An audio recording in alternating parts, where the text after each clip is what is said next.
Today we're going to be looking at some rare quarters that sold at auction for thousands of dollars. So welcome back to Couch Collectibles. Hope you guys are having an awesome day. As always, if you guys are new, feel free to check out all the other coin and collectible videos here on the channel. Today we're looking at rare quarters that are worth money, different coin errors and mistakes that you can be looking for on your coins that can give them some value. So as always, let's just hop into this one. Alright, starting off here first with a 1964 D mint mark. Now this quarter design was actually struck onto a 1964 silver Roosevelt dime. So you can see both designs of the dime along with the Washington quarter. You can see the outline of Roosevelt's head and neck there above Washington's head, and you can actually see the date of the dime as well and the phrase "In God We Trust" there. And then here on the reverse, you can see that there as well. So you'll see that most noticeably on the bottom. Of course, this is struck onto a dime, so the whole quarter design will not fit onto it. And this coin ended up selling at auction for over $4,300, over a $4,000 coin, graded by NGC at a mint state 65. Now here is what, typically a regular quarter would look like, right? 1965 Washington quarter here that sold for over $5,000. Now, why would this coin sell for that much money? Well, it's because they stopped producing 90% silver quarters for circulation in 1964. So this is a 1965 quarter. This is not supposed to be silver. However, it is a 1965 quarter design that is silver. It was struck onto a silver planchet. So that is the mint error, and that will give it a lot of value, over $5,400 for this coin at auction, graded by PCGS at an XF45. So it's not a high grade, high graded coin. It's definitely been circulated, been passed around at some point. And someone found the quarter and, got it graded. Alright, so here's another example of that 1965 Washington quarter design struck onto a silver planchet.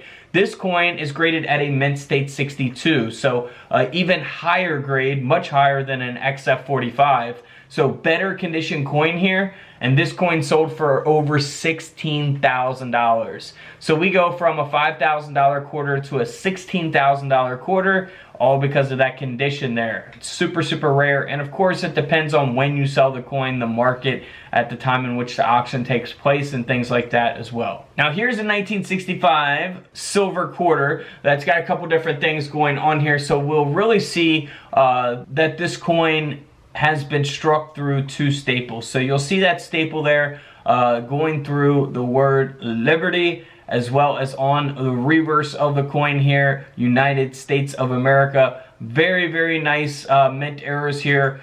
This quarter sold at auction for over $1,400. It is graded by Annex and an older Annex holder at an AU50. So very nice mint errors there.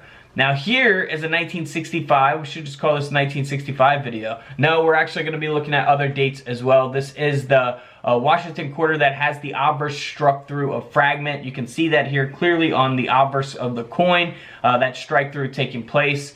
This coin ended up selling for over $140 at auction. Now here's a 1967 Washington quarter that was struck onto a 1 cent planchet. Kind of speaks for itself here, graded by PCGS at a mint state 65 red brown. This coin ended up selling at auction for over $2,100. That's why it's got the copper color to it, of course, because it was struck onto a penny planchet. Now here is a 1971 D mint mark Washington quarter. Now this coin here has a brockage on the reverse, and it has also been struck onto a Jefferson nickel planchet. So couple different errors going on here. It's going to make the coin super rare and valuable, of course. That's why this coin ended up selling for over $4,300. $4,300 there.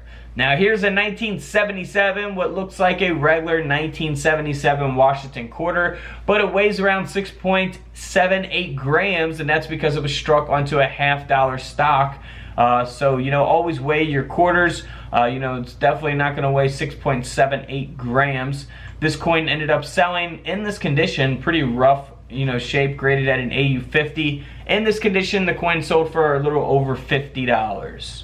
Not too bad. Here's a 1979 Washington quarter. You know, it doesn't have a grade. It's been circulated. It's got a lot of scratches. However, this quarter design was struck onto a Jefferson nickel planchet.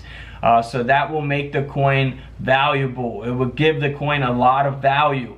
This coin ended up selling at auction for over $180 in that condition. So not too bad for a coin like that. And then here on the reverse, of course, you can see the design of the Jefferson nickel. Pretty cool mint error there. All right, moving on to a 1985 Washington quarter. Here on the reverse looks very normal. Here on the obverse of the coin, we are missing the outer clad layer. That's why you can see the inner copper layer of the quarter. And this coin ended up selling for around $60, graded by Annex at a mint state 63. Now here is a very famous quarter. This is the 1990 P mint mark that has been double struck, and that strike is flipped over in collar, of course. So we'll see the reverse design here flipped over onto the obverse of the coin, as well as the obverse on the reverse. So very, very nice mint error here. This quarter ended up selling at auction for around $1,500. Graded by NGC at an AU 58. Now here's another missing clad layer on the front of this 1991 quarter. It looks very normal, but here on the reverse, we are missing that outer clad layer. So this coin ended up selling at auction for around $95. It is graded by NGC at a mint state 64. The coin grading scale goes up to 70. 70 is the best condition or the best grade you can get. Now here's a 1998, so you'll see even here on these modern coins that it's you know, errors can take place and be found, obviously.